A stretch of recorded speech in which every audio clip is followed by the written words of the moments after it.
Assalamualaikum warahmatullahi wabarakatuh. Selamat pagi, ketemu dengan saya Bu Didin Rahmawati. Saya guru sejarah di SMA Negeri 1 Gondang Wetan. Hari ini saya akan sharing mengenai pembelajaran sejarah peminatan kelas 12. Seperti yang kita tahu, pelajaran sejarah sebagian orang mengartikan adalah pelajaran yang membosankan. Juga pelajaran yang terlalu banyak menghafal atau membaca. Lantas bagaimana kita menarik minat siswa untuk belajar sejarah di masa pandemi ini, sedangkan kita tidak bisa bertemu secara langsung dengan siswa. Nah, di sini saya menggunakan beberapa trik. Kali ini saya akan menggunakan yang pertama Mentimeter.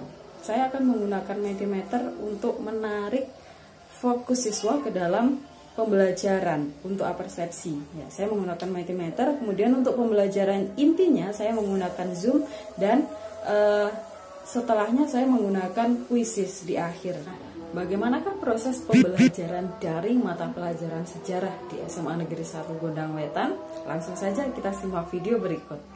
Oke, yang pertama karena sekolah kita terpusat menggunakan sosial media Telegram, maka yang pertama kita akan membuka presensi melalui Telegram.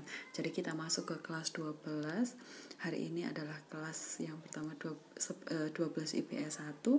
Langsung kita kirim absensinya. Nah, link absensi sudah kita kirim ke grup kelas 12. Kemudian kita akan menunggu seperti biasa. Untuk presensi kita berikan waktu selama 5 menit. Dan selama 5 menit kita menunggu presensi yang dilakukan anak-anak, kita bisa menyiapkan langkah selanjutnya setelah presensi. Nah, jadi yang kedua, setelah presensi saya akan menggunakan Mentimeter untuk apersepsi dari anak-anak. Jadi materi sejarah hari ini adalah mengenai perkembangan ilmu pengetahuan dan teknologi yang kebetulan materi baru pada KD kedua ini.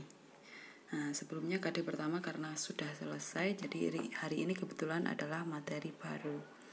Jadi sambil menunggu anak-anak melakukan presensi, kita akan menyiapkan langkah selanjutnya. Jadi akan kita umumkan setelah anak-anak kelas 12 IPS 1 melakukan presensi.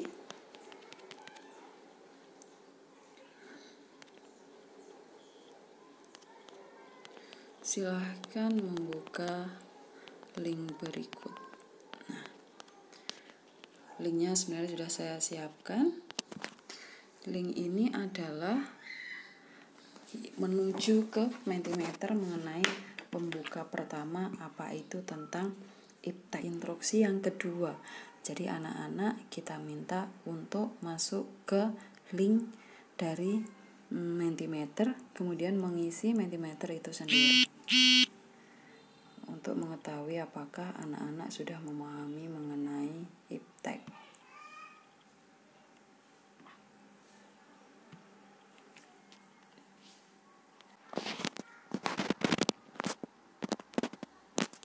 Oke, saya sudah mengirimkan instruksi yang kedua berupa link dari Mentimeter mengenai kalau kita menyebut tentang IPTEK, kira-kira apa ya yang ada di pikiran anak-anak, seperti itu.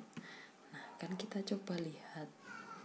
Nah, ini adalah tampilan Mentimeter ya, teman-teman. Jadi di sini bertambah lagi jawaban mengenai IPTEK. Ada yang menjawab kemajuan, ada juga yang menjawab mengetahui banyak hal. Kemudian ada juga yang menjawab menyelesaikan kegiatan. Nah, satu lagi, bisa berkomunikasi.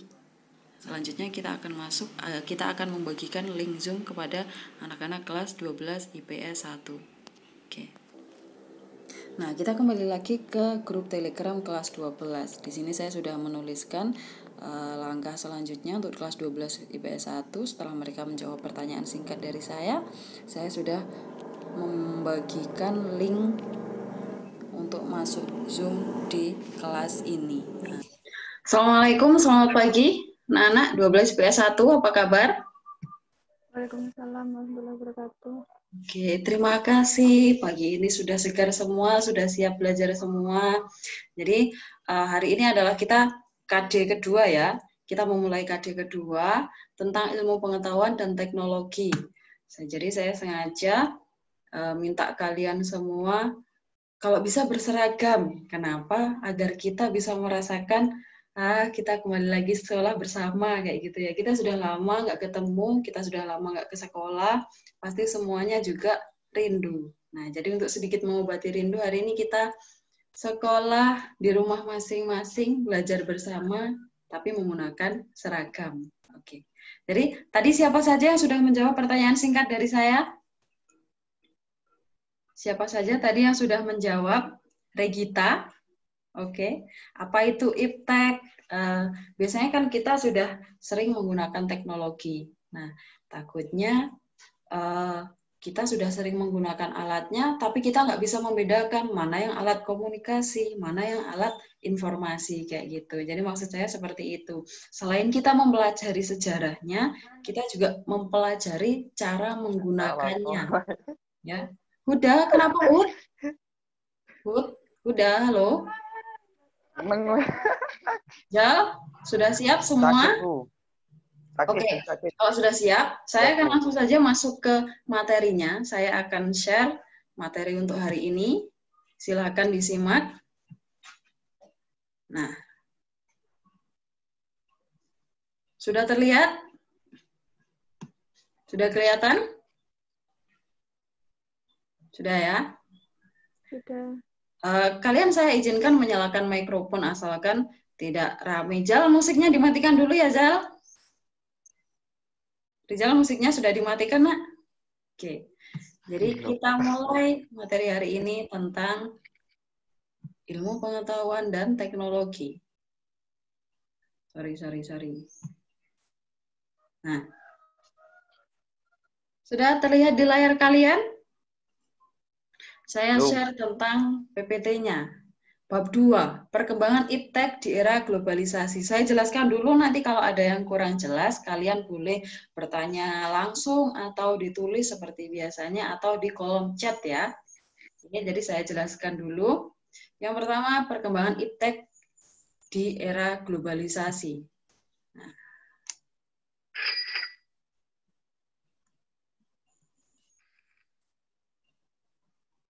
kita mulai dari kata globalisasi itu sendiri. Globalisasi ini sebenarnya dari dua kata, Rek. Kata awalnya sebenarnya adalah global. Global, kalian sudah tahu, salah satu artinya adalah mendunia. Nah, globalisasi itu sendiri kan kita bagi menjadi dua, yaitu pengertiannya dan karakteristiknya. Apa sih pengertian globalisasi? Rizal. Apa Zal globalisasi, Zal? Rizal.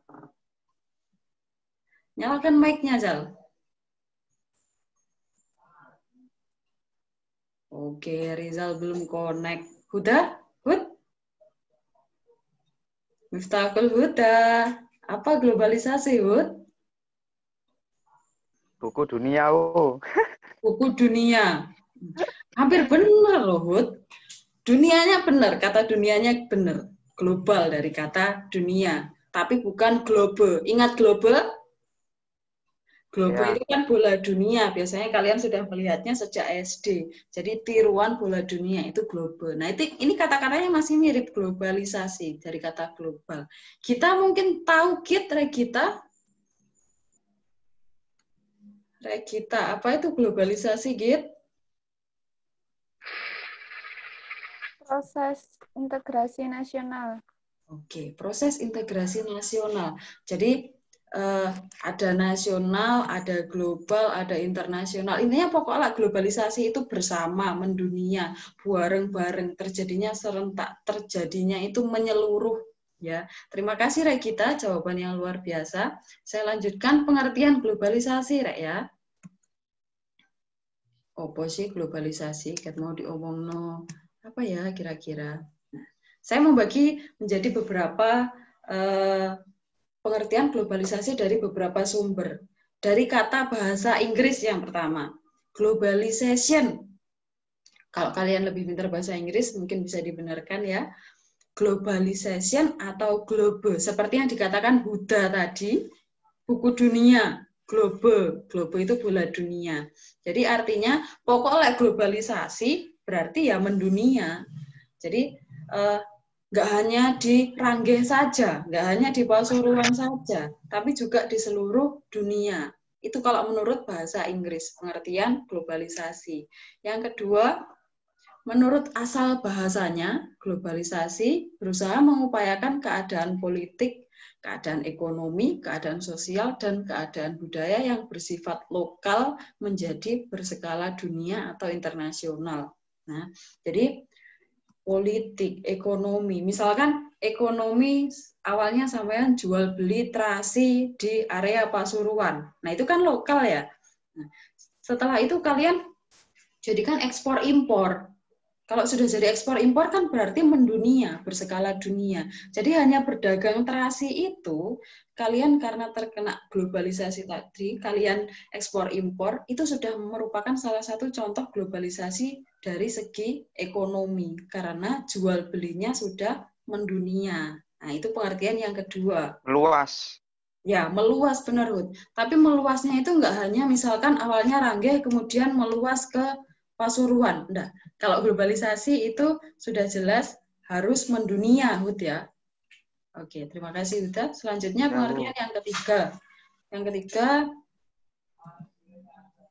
definisinya sebagai proses menyatu masyarakat dunia yang bersifat umum atau global, yang berbatas-batas antar negara luluh, sehingga peralihan aspek kehidupan antar negara berjalan cepat. Jadi maksudnya gini, Red. Sebagai proses menyatunya masyarakat dunia yang bersifat umum atau global. Jadi batas-batas antar negara luluh atau hilang itu maksudnya gini. Kalau biasanya kita antar negara, misalkan Indonesia dengan China dibatasi laut.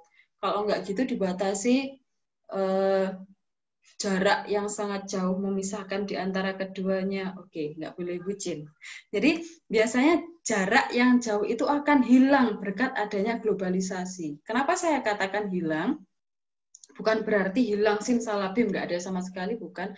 Tapi jarak yang sejauh antara Indonesia dan Cina itu bisa ditempuh dalam waktu yang sangat cepat berkat kemajuan dalam bidang, contohnya transportasi. Nah, itu juga salah satu contoh dari globalisasi. Kemudian, batas-batas luluh yang lainnya adalah, misalkan sampean punya saudara di Arab.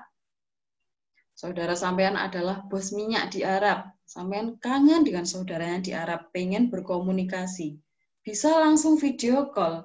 Nah, jadi kan video call itu menghilangkan batas antara Indonesia dan Arab tadi.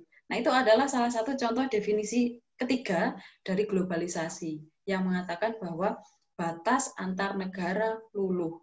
Ya, jadi berkat adanya globalisasi, yang jauh bisa menjadi dekat.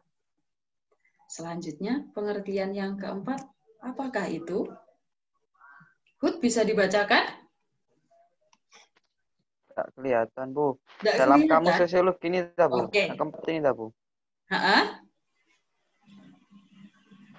Dalam kamus sosiologi 2012. Halaman 78. Bu, nggak kelihatan, Bu. Oke, saya lanjutkan ya, Bu. saya bacakan. Nanti akan saya share ke kalian juga.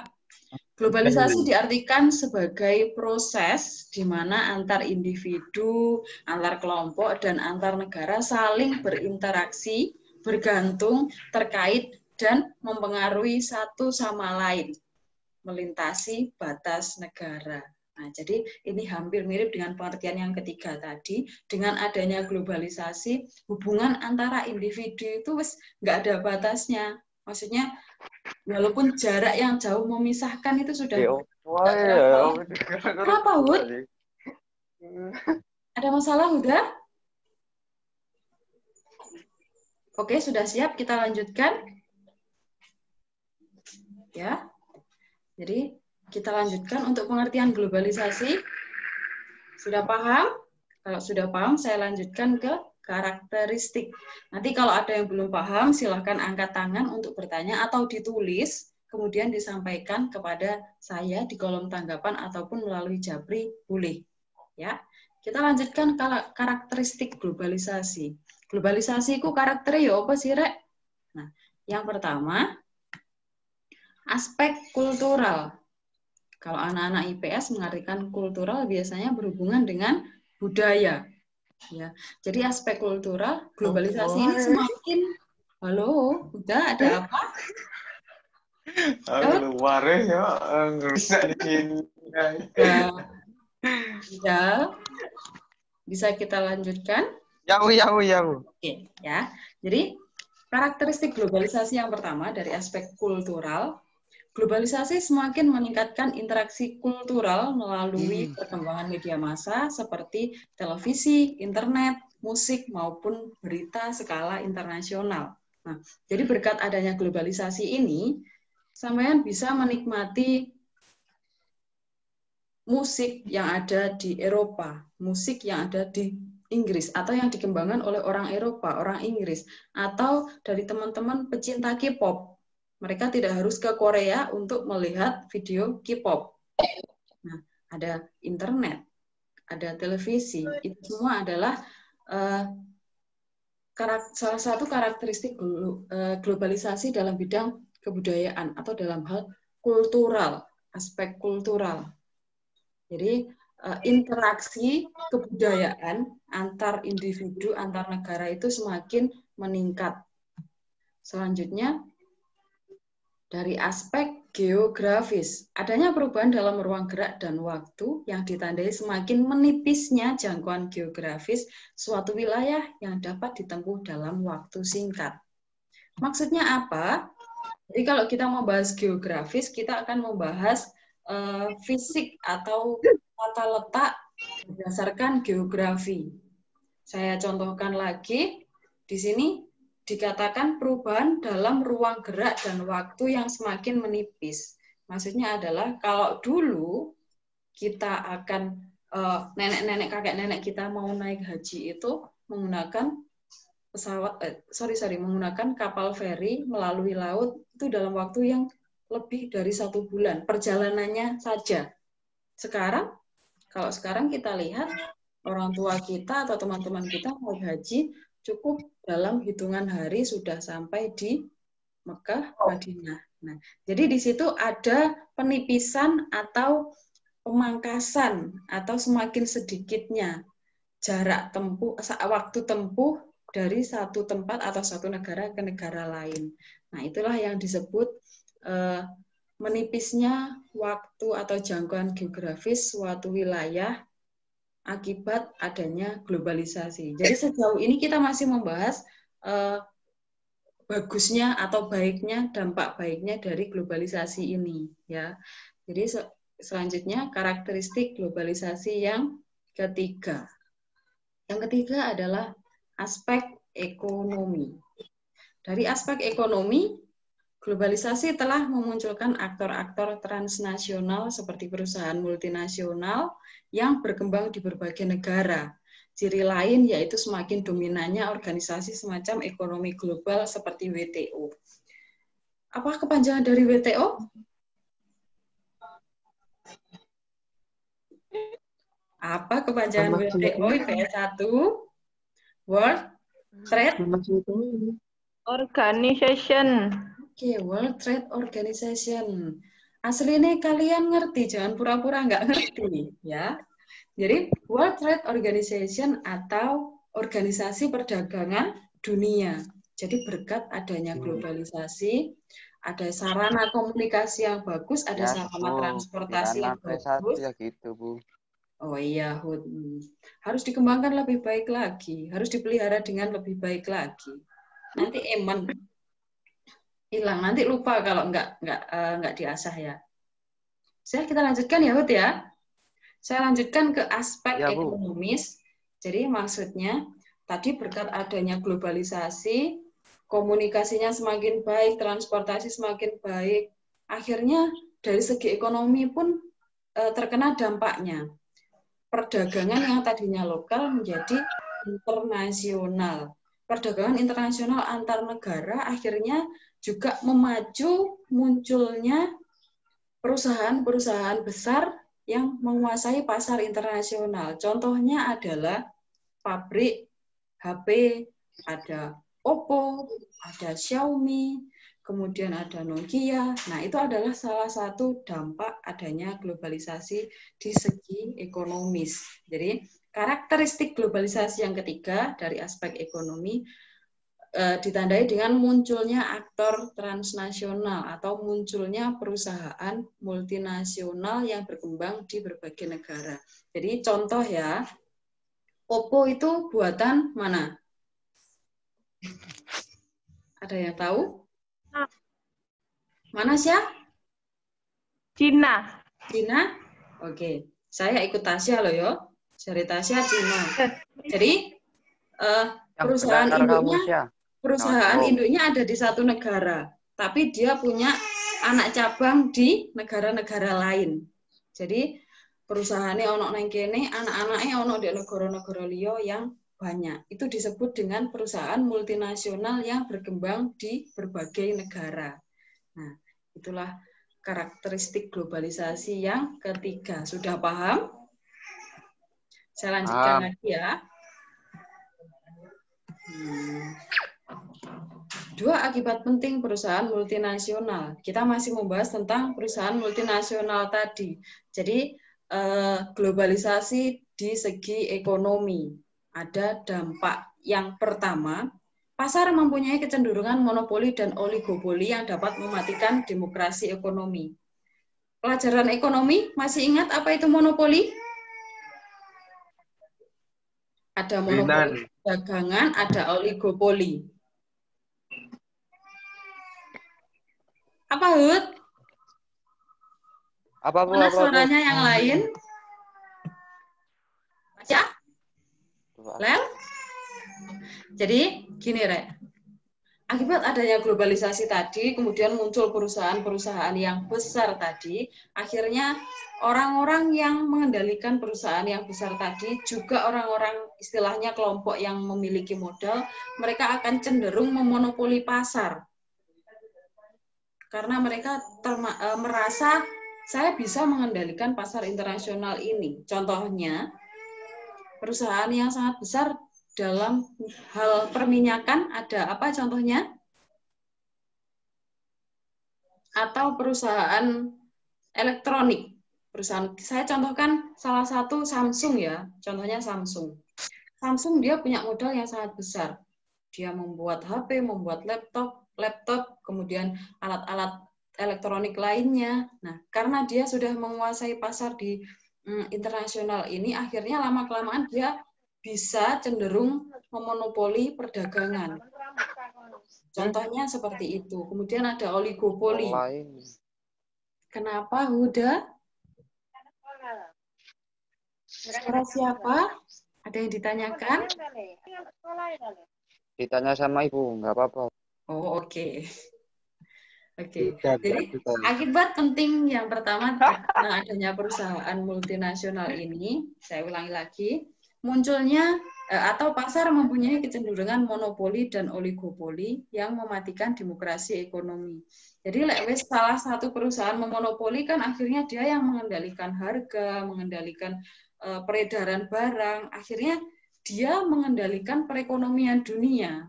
Karena perekonomian dunia dikendalikan oleh salah satu perusahaan, dampaknya maka ekonomi itu nggak lagi demokratis, Rek. Kenapa?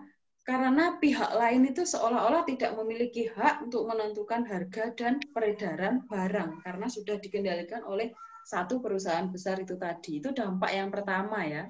Kemudian dampak yang kedua, dalam bidang politik. Bidang politik, pengaruh perusahaan-perusahaan multinasional terutama dalam pengambilan kebijakan politik telah meresahkan banyak kalangan yang mempengaruhi yang menaruh perhatian pada masa depan demokrasi dunia. Jadi maksudnya gini, perusahaan-perusahaan yang sudah memonopoli perdagangan tadi, akhirnya dia juga punya akses atau dia juga punya istilahnya punya power untuk mempengaruhi kebijakan politik yang diambil oleh pemerintah. Kenapa?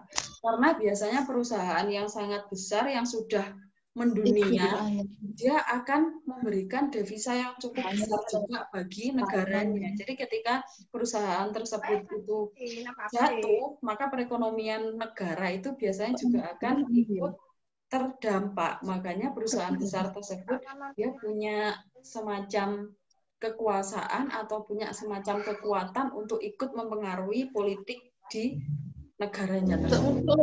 Itu dampaknya yang kedua. Bu pun nanti sih, Bu. Dan Ingin melu. selanjutnya kita sudah membahas iptek, kita akan masuk, kita sudah membahas globalisasinya, kita akan masuk ke ipteknya. Apa itu iptek? Tadi kalian semuanya sudah menjawab dan jawaban kalian semua betul, tidak ada yang salah. Karena kalian sudah paham apa itu iptek, saya akan langsung ke perkembangan ipteknya dan dampak perkembangan iptek di era globalisasi. Nah, saya akan langsung masuk ke perkembangan iptek. Ada yang ditanyakan? Sedikit saja, di sini saya tidak akan banyak-banyak. Nanti selanjutnya akan saya berikan materi langsung kepada kalian untuk kalian pelajari sendiri, dan jika ada yang tidak paham bisa kalian tanyakan. Saya jelaskan sekilas. Bisa dipahami ya? Ya. Yang kedua, terjadinya proses akulturasi akan mempengaruhi nilai, tata hidup, gaya hidup, sikap hidup maupun pikiran, sehingga diperlukan sikap bijaksana dan waspada terhadap nilai-nilai budaya dari luar. Iptek dan teknologi di Indonesia berkembang dari tahun ke tahun sejak Indonesia masih dalam penjajahan Belanda. Perkembangan iptek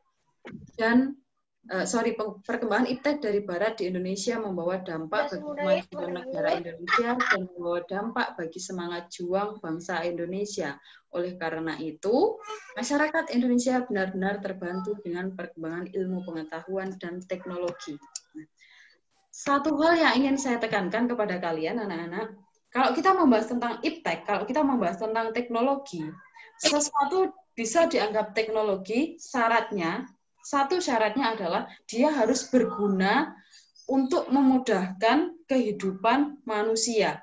Ya, jadi walaupun sangat sederhana, contohnya katrol. Kalau kalian ngambil air di sumur, kalau pakai ember langsung kan susah. Jadi ada katrol sederhana. Itu juga sudah disebut teknologi, karena dia sudah memudahkan kehidupan manusia. Nah, itu sekilas tentang teknologi. Akan kita lanjutkan lagi ke pertemuan selanjutnya. Ya. Jadi intinya, kalau kita membahas tentang teknologi, teknologi adalah semua hal yang berguna untuk membantu kehidupan manusia, mempermudah kehidupan manusia. Itulah teknologi. Oke, ada yang ditanyakan? Tidak, terima kasih. Kalau nggak ada yang ditanyakan, mungkin Zoom bisa kita akhiri sampai di sini. Kita lanjutkan lain kali. Kalau ada waktu, kalau ada yang ingin ditanyakan lagi, silahkan bisa dituliskan nanti di kolom tanggapan. Ya. Setelah ini akan saya lanjutkan ke grup Telegram lagi. Jadi terima kasih untuk Zoom ini, saya akhiri ya. Sampai jumpa pertemuan selanjutnya. Anak kelas 12 IPS 1, terima kasih untuk hari ini. Assalamualaikum warahmatullahi wabarakatuh. Selesai, saya mengakhiri dengan penutup untuk anak-anak kelas 12 IPS 1. Mereka mengerjakan kuis di Quizizz yang berisi 5 soal singkat untuk mengetahui apakah anak-anak sudah memahami apa yang saya jelaskan hari ini. Nah, ini adalah tampilan dari anak-anak kelas 12 IPS 1, beberapa anak yang baru mulai masuk ke room Quizizz. Masih belum semuanya yang masuk, masih awal-awal. Dan belum ada yang menjawab pertanyaan. Oke, dimulai dari Aris. Jadi tampilannya seperti ini, anak-anak mengerjakan di HP-nya masing-masing dan saya mengawasi dari HP saya juga. Bisa juga menggunakan laptop atau komputer. Tampilan hasil dari pengerjaan kuis anak-anak kelas 12 IPS 1 bisa kita lihat warna hijau adalah jawaban benar. Tetap semangat dan tetap jaga kesehatan. Assalamualaikum. Demikianlah pembelajaran sejarah peminatan kelas 12 khususnya di SMA Negeri 1 Gondang Wetan pada masa pandemi COVID-19 atau pembelajaran daring biasanya kita sebut. Kritik dan saran dari teman-teman semua saya tunggu, silahkan chat di kolom komentar. Terima kasih atas perhatiannya, sampai jumpa pada pembelajaran sejarah berikutnya. Terima kasih, saya akhiri. Wassalamualaikum warahmatullahi wabarakatuh.